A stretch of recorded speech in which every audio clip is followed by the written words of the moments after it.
No mai haere mai, welcome to 3 News. MFAT warned today that any New Zealanders in Iran should leave now. The death toll from clashes between anti-government protesters and security forces spiked overnight, with rights groups putting it at over 500, while more than 10,000 have been arrested. Tehran described protesters as enemies of God and threatened to target US military bases if President Donald Trump carries out threats to intervene on their behalf.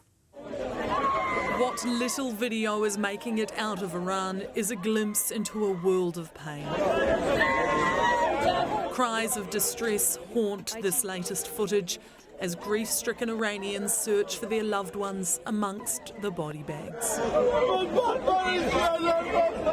They've destroyed these innocent young lives, one man can be heard saying. This street south of the capital of Tehran has become an outdoor morgue. They're bringing the bodies off the lorries, another voice says.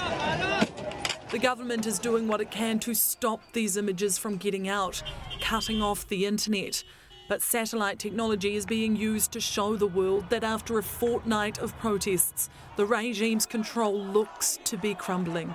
But any progress is coming at an immense cost. Reports of a dramatic escalation in the use of deadly force by security forces have been trickling out, with one protester describing the streets as full of blood and another telling CNN an injured man had around 40 pallets lodged in his legs. Almost 50 members of the security forces and nearly 500 demonstrators are thought to have been killed during the protests, while more than 10,000 others have been detained. It makes these some of the most widespread demonstrations in the Islamic Republic's history, and they are stretching across the globe.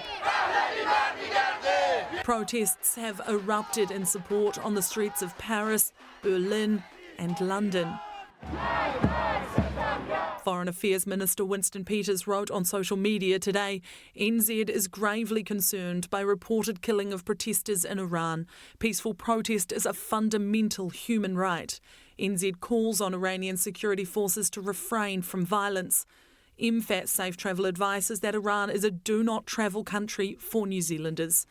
39 Kiwis are registered as currently there, and escalation looks more likely than otherwise. Donald Trump has declared America is ready to help, threatening to strike Iran if protesters continue to be killed. His administration is reportedly considering options, with a meeting scheduled this week. But Iran has just as loudly pledged to return fire on the US if it is attacked. Death to America chanted in Iran's parliament. The protests, which began over soaring inflation and shrinking freedoms, are now calling for an end to the rule of Iran's supreme leader. The exiled son of the last Shah, the royal rule in Iran before the revolution, today offered this: "Do not abandon the streets. My heart is with you. I know that I will soon be by your side."